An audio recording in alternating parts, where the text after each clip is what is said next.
Hello everyone, তোমরা সবাই কেমন আছো? আশা করছি সবাই ভালো আছো। আমিও মোটামুটি ভালো আছি। তো সেদিন রান্না হয়েছিল শাক ভাজা, তারপরে সজনে দিয়ে ছেলের জন্য মাছের তরকারি, আবার আমাদের জন্য কলা আলু দিয়ে মাছের ঝোল, তারপরে সজনে মাছের মাথা দিয়ে চচ্চড়ি, এগুলো করেছিলাম।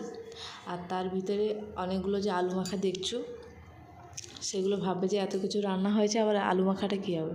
কিন্তু না গো, এটা আমি প্রথমবার আলুর পাঁপড় বানাবো, তার জন্য এতগুলো আলু সেদ্ধ করেছি।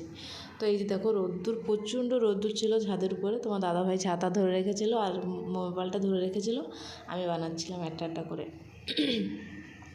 এতটা রোদ্দুর ছিল যে ও বেশি সময় ভিডিওটাও করতেও পারেনি।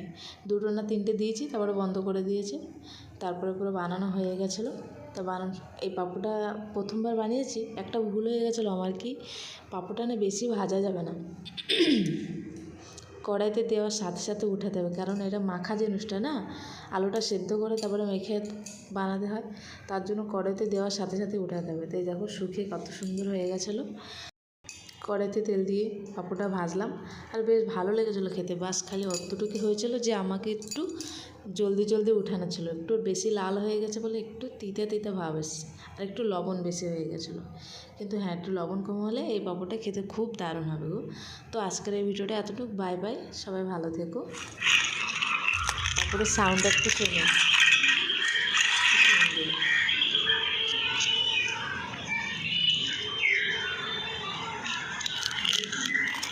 খেয়ে দেখছিলাম কেমন হয়েছে।